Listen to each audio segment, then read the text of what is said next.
करते हैं हमारा बिजनेस स्टडीज का टॉपिक स्टाफिंग। तो आज का हमारा फर्स्ट टॉपिक है सिलेक्शन। तो सिलेक्शन क्या है? सिलेक्शन एक प्रोसेस है जिसमें हम आइडेंटिफाई करते हैं और चूज करते हैं किसको, बेस्ट पर्सन को। जो भी हमारे पास प्रोस्पेक्टिव कैंडिडेट्स आए हैं एक पर्टिकुलर जॉब के लिए, उन सब में से बेस्ट कौन सा है। तो यहाँ पे कैंडिडेट्स को क्या करना पड़ता है? एम्प्लॉयमेंट टेस्ट और इंटरव्यूज देने पड़ते हैं ताकि हमारी हेल्प हो एक अच्छे और बेस्ट कैंडिडेट को चूज करने के लिए। हर स्टेज पे जो कैंडिडेट्स हैं वो एलिमिनेट होते हैं और जो कुछ हैं वो नेक्स्ट स्टेज पे पहुंच जाते हैं। तो जो ये स्टेज है, ये जो प्रोसेस है वो स्टार्ट होती है हमारी स्क्रीनिंग की, और बाद में हम क्या देते हैं? ऑफर ऑफ एम्प्लॉयमेंट देते हैं, फिर उसे एक्सेप्ट किया जाता है और ज्वाइनिंग की जाती है कैंडिडेट की। तो ये सारा हमारा किसका पार्ट है? प्रोसेस ऑफ सिलेक्शन का ही पार्ट है। तो यहाँ पे हम प्रोसेस देख लेते हैं सिलेक्शन का। सबसे पहले तो इसका फर्स्ट स्टेप होता है प्रीलिमिनरी स्क्रीनिंग। इसमें क्या होता है? ये हमें हेल्प करती है एलिमिनेट करने में जो अनक्वालिफाइड हैं और अनफिट हैं। तो रिज्यूम देख के हमारी जो मिनिमल क्राइटेरिया होता है उसके अकॉर्डिंग उनके जो रिज्यूमे वगैरह होते हैं उनसे मैच करते हैं। और जो जैसे कि फॉर एग्जांपल हमें चाहिए कि ग्रेजुएट होना चाहिए और कोई ग्रेजुएट ही नहीं है या किसी की कंप्लीट नहीं हुई है तो अनक्वालिफाइड है, तो हम उसे एलिमिनेट कर देते हैं।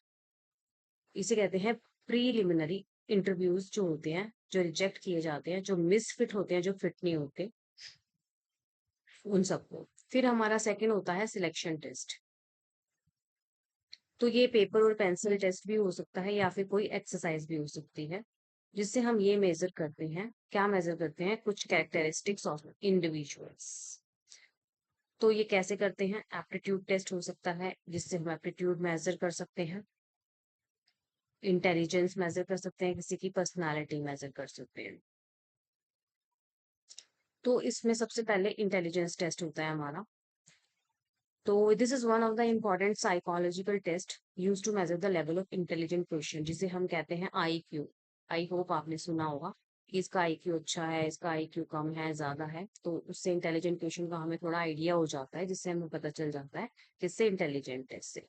फिर सेकेंड होता है हमारा एप्टीट्यूड टेस्ट। ये मेजर करता है किसी भी इंडिविजुअल के पोटेंशियल को और वो लर्निंग न्यू स्किल्स को अडेप्ट करने में, लर्न करने में कितना अच्छा है, उसकी कैपेसिटी। तो इन सब चीजों का पता चल जाए। फिर उसके बाद होता है पर्सनैलिटी टेस्ट। एक पर्सन के इमोशंस, रिएक्शंस, मेच्योरिटी, कितना मेच्योर है, वैल्यू सिस्टम। तो उसकी ओवरऑल पर्सनैलिटी को हम इससे मेजर कर सकते हैं। फिर होता है हमारा ट्रेड टेस्ट। ये जो टेस्ट होते हैं वो existing skills of the individual उसको मेजर करने के लिए होते हैं। जैसे कि उसकी नॉलेज का लेवल क्या है, कितना प्रोफिशिएंट है वो अपने एरिया में, उस प्रोफेशन में या फिर टेक्निकल ट्रेनिंग में। तो जो डिफरेंस होता है एप्टीट्यूड टेस्ट और ट्रेड टेस्ट में is that the former measures the potential to acquire skills and the later the actual skills possessed। तो ये हमें बाद में इससे पता चलता है कि वो अपनी स्किल्स में कितना क्वालिफाइड है। फिर नेक्स्ट है हमारा इंटरेस्ट टेस्ट। देखिए हर इंडिविजुअल जो होता है उसकी कुछ फैसिनेशन होती है जॉब के लिए। तो इंटरेस्ट टेस्ट हमसे हमें पता चलता है कि उसके इंटरेस्ट का पैटर्न क्या है, वो कितना इन्वॉल्व रहता है उस चीज। फिर होता है हमारा थर्ड, जो है हमारा एम्प्लॉयमेंट इंटरव्यू। इंटरव्यू एक फॉर्मल होता है, इन डेप्थ कॉन्वर्जेशन होती है, ये बेसिकली ओरल होता है हमारा, फेस टू फेस होता है, कंडक्ट और या फिर ऑनलाइन भी हो सकता है, conducted to evaluate the applicant's suitability for the job. तो इंटरव्यू क्या करता है? इंटरव्यू से कुछ क्वेश्चंस पूछता है जिससे बहुत सारी चीजें वो मेजर कर सकता है। उसके बाद उसका रेफरेंस या फिर बैकग्राउंड चेक किया जाता है, उसका नेम, एड्रेस, टेलीफोन, जो उसने रेफरेंसेस दिए वहां से हम वेरीफाई कर सकते हैं किसी को भी फोन मिला के, या फिर उसका कोई प्रीवियस एम्प्लॉयर है जो हमारे साथ काम करता है, कोई भी उसका ट्रेन टीचर कोई भी हो सकता है। फिर उसका सिलेक्शन का डिसीजन लिया जाता है कि जो भी हमने टेस्ट लिए, इंटरव्यू लिए, रेफरेंस चेक की, उसके अकॉर्डिंग जो है कौन सा हमें कैंडिडेट मोस्ट सुटेबल। फिर उसके बाद मेडिकल एग्जामिनेशन होता है कि वो जो है जॉब के लिए फिट है भी या नहीं है। और इसके बाद अगर वो मेडिकल टेस्ट पास कर लेता है उसके बाद हम उसे क्या देते हैं? जॉब ऑफर देते हैं। उसमें उसकी जॉब की, जिसे हम अपॉइंटमेंट लेटर या फिर कंफर्मेशन लेटर भी बोल सकते हैं, और उसकी एक्सेप्टेंस के बाद। तो इसमें एक डेट होती है जिसके एक पर्टिकुलर डेट के अंदर ही उसे रिप्लाई करना हो। फिर उसके बाद जब वो एक्सेप्ट कर लेता है, कॉन्ट्रैक्ट ऑफ एम्प्लॉयमेंट बनता है जिसमें कुछ कंडीशंस रखी जाती है। तो यहाँ पे ये प्रोसेस दिया हुआ है, यहाँ से स्टार्ट होता है। सोर्सेज ऑफ एप्लीकेशन एक्सटर्नल और इंटरनली हमने पढ़े थे। सबसे पहले मैंने आपको बताया था प्रीलिमिनरी स्क्रीनिंग होती है, अगर वो ठीक है तो उसके बाद सिलेक्शन टेस्ट होता है, अगर वो ठीक नहीं है तो रिजेक्ट हो जाता है। हर स्टेप पे हमारी रिजेक्शन होती है।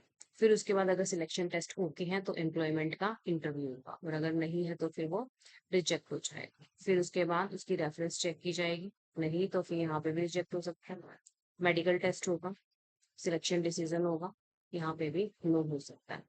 जॉब ऑफर के बाद फिर एम्प्लॉयमेंट कॉन्ट्रैक्ट बनेगा, और फिर उसके बाद सिलेक्शन, हर चीज हमारा प्रोसेस यहाँ पे कंप्लीट हो जाएगा। तो ये था हमारा सिलेक्शन प्रोसेस जो कि इम्पोर्टेंट है। उसके बाद हमारा आता है ट्रेनिंग एंड डेवलपमेंट। तो जैसे कि यहाँ पे कुछ हमें थॉट्स दिए गए हैं। If you wish to plan for a year, sow seeds. If you wish to plan for 10 years, plant trees. And if you wish to plan for a life time, develop people. ठीक है। तो training और development क्या होता है? एक attempt होता है इम्प्रूव करने के लिए करंट और फ्यूचर इसको, एम्प्लॉयज की परफॉर्मेंस को, उनकी एबिलिटी को बढ़ाना। तो इसकी इंपॉर्टेंस क्या होती है? जब जॉब्स बहुत ही सिंपल होती है तो ई लर्न करना इजी होता है, बहुत कम अगर टेक्नोलॉजिकल चेंजेस होते हैं। लेकिन अगर जरा सा भी अपग्रेड होता है, आजकल बहुत ज्यादा रैपिड चेंजेस होते हैं टेक्नोलॉजी में, तो it is must and necessary कि उन्हें टाइम टू टाइम ट्रेनिंग और डेवलपमेंट इनकी होती रहे, ताकि वो टेक्नोलॉजी के साथ क्या रहे, अपडेट रहे और अपने काम को करने में एफिशिएंट। तो ट्रेनिंग एंड डेवलपमेंट हेल्प करती है ऑर्गेनाइजेशन की भी और इंडिविजुअल की भी आगे बढ़ने में। इसके बेनिफिट्स क्या होते हैं? ट्रेनिंग इज एक सिस्टमैटिक लर्निंग है, always better than hit and trial methods which lead to wastage of efforts and money. तो इससे हमारा वेस्टेज और जो है एफर्ट्स और मनी का कम होता है। एम्प्लॉय की प्रोडक्टिविटी को ये इंक्रीज करती है किसी न किसी क्वांटिटी की टर्म में भी और क्वालिटी की टर्म में। फिर उसके बाद ट्रेनिंग इक्विप्स करती है फ्यूचर मैनेजर को, जो कि इमरजेंसी में हेल्प कर सकता है। मोरल इंक्रीज करती है एम्प्लॉय का और एब्सेंटिज्म उसका कम करती है। एम्प्लॉय टर्नओवर कम होता है, अगर जो एम्प्लॉय है वो मोटिवेटेड रहेगा तो उसका एब्सेंटिज्म या फिर टर्नओवर कम रहेगा। और बहुत चेंजेस जो हो रहे हैं आजकल एनवायरनमेंट में due to technological and economic, उससे कॉप अप करने में हेल्प करती है। इससे बेनिफिट्स, एम्प्लॉय को क्या बेनिफिट्स होते हैं? उनकी स्किल्स इंप्रूव होती है, नॉलेज इंप्रूव होती है, एक बेटर करियर उनका बन सकता है अगर वो टाइम टू टाइम ट्रेनिंग लेते रहते हैं। तो उनकी परफॉर्मेंस इंक्रीज होती है जिससे कि वो ज्यादा अर्न कर सकते हैं। एम्प्लॉय को ट्रेनिंग क्या बना देती है? मोर एफिशिएंट बना देती है। और ट्रेनिंग क्या करती है? इंक्रीज करती है सेटिस्फेक्शन और मोरल ऑफ द एम्प्लॉयज। तो यहाँ पे ट्रेनिंग डेवलपमेंट एंड एजुकेशन के बारे में कुछ दे रखा है, एक छोटा सा टॉपिक की ट्रेनिंग जो होती है वो एक शॉर्ट टर्म प्रोसेस होती है, लेकिन जो डेवलपमेंट होती है वो एक ऑनगोइंग प्रोसेस होती है जो कि लाइफ टाइम होती रहती है। Development includes training but training does not include development, क्योंकि वो शॉर्ट टर्म के लिए हो गया। यहाँ पे ट्रेनिंग के बारे में दिया हुआ है, training is an any process, जैसे कि एप्टीट्यूड, स्किल्स, एबिलिटी, एम्प्लॉय को कैसे परफॉर्म करना है, उसकी जॉब्स में कैसे इंक्रीमेंट हो सकता है। इट इज अ प्रोसेस की लर्निंग न्यू स्किल्स और नॉलेज के। और एजुकेशन क्या होती है? एजुकेशन एक प्रोसेस है जो इंक्रीज करती है नॉलेज को और अंडरस्टैंडिंग को, किसकी? एम्प्लॉयज की, और उसे इंटरप्रेट भी करती है उनकी नॉलेज को। ये कोई डेफिनेट आंसर्स प्रोवाइड नहीं करती है, but develops a logical and rational mind develop करती है। Educational imparts qualities of mind and character and understanding the basic principles and develop of capacity and analysis, synthesis and objectivity. तो education का training से थोड़ा ज्यादा broader scope होता है। फिर बाद में हम करते हैं डेवलपमेंट की बात। डेवलपमेंट में क्या होता है? लर्निंग अपॉर्चुनिटी डिजाइन की जाती है जिससे एम्प्लॉय की ग्रोथ होती है। ये सिर्फ एक्टिविटीज को ही कवर नहीं करता, बल्कि उनकी जॉब परफॉर्मेंस को इम्प्रूव करता है, उनकी ग्रोथ ऑफ पर्सनालिटी करता है, प्रोग्रेस करता है मेच्योरिटी के रिगार्डिंग, एक्चुअलाइजेशन के रिगार्डिंग, सो दैट जिससे कि वो गुड एम्प्लॉयज तो बनते ही हैं लेकिन एक बेटर मैन और वीमेन भी बनते हैं। तो development is used instead of training and development in order to emphasise the importance of learning for the individual and the organisation. यहाँ पे हमें डिफरेंस दिए हुए हैं, आप देख लीजिए एक बार। ये हमारी इंक्रीज करती है नॉलेज और स्किल्स में, ये लर्निंग और ग्रोथ में। इससे हमारी जॉब बेटर हो जाती है और इससे ओवरऑल ग्रोथ होती है। It is job oriented process and it is career oriented process. उसके बाद हम कुछ बात कर लेते हैं ट्रेनिंग मेथड की। तो ये भी दो होते हैं, एक तो होती है ऑन द जॉब और एक होती है of the job. On the job method जो होते हैं वो वर्क प्लेस पे ही अप्लाई कर सकता है कोई एम्प्लॉय, और ऑफ द जॉब जो होती है वो वर्क प्लेस से दूर होती है। तो सबसे पहले हम करेंगे ऑन द जॉब मेथड्स। सबसे पहले इसमें आती है अप्रेंटिसशिप प्रोग्राम। ये ट्रेनिंग के अंडर होते हैं, उसमें वो गाइड करता है।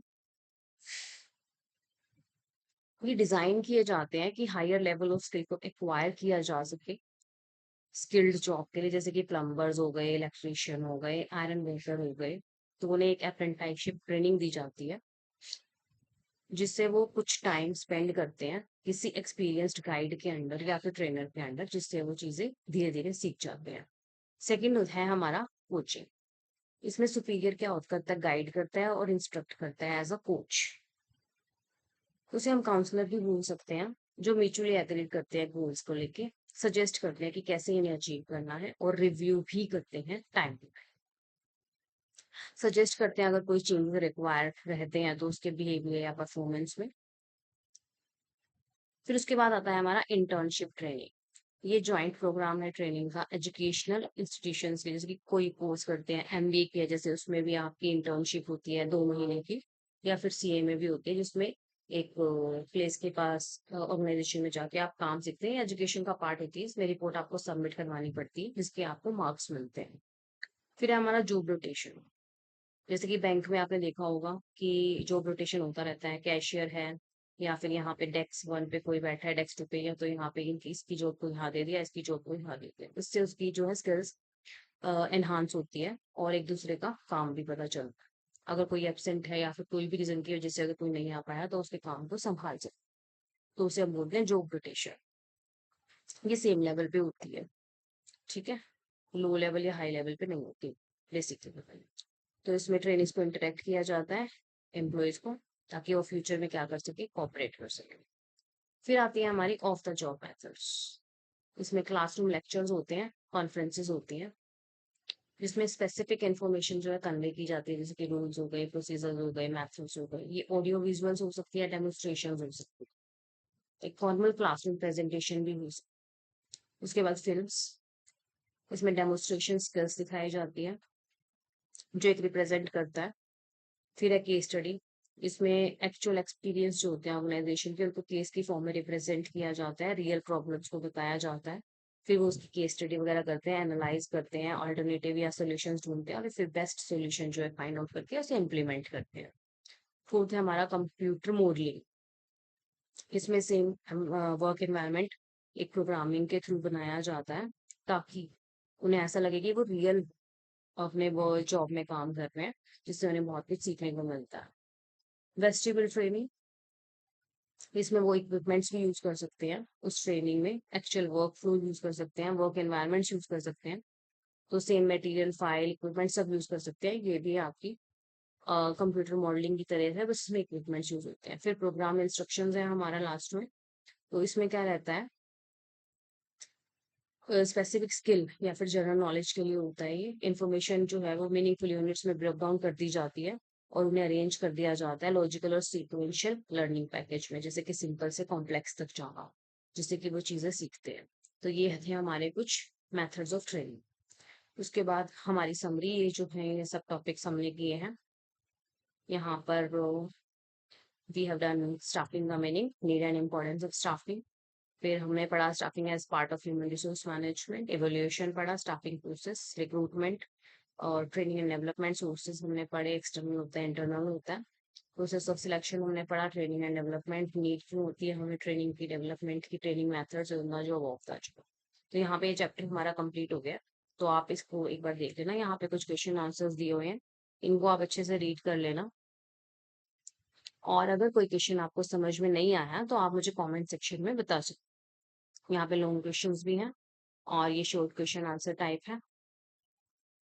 केस स्टडीज भी हैं कुछ, तो हम ये भी डिस्कस कर लेंगे इन केस आपके मुझे कमेंट्स रिसीव होते हैं तो स्टाफिंग को आप अच्छे से रिवाइज कीजिए, और if you like my video so motivate कीजिए। Please share, like and subscribe my channel. मिलते हैं नेक्स्ट वीडियो में नेक्स्ट टॉपिक के साथ। Thank you.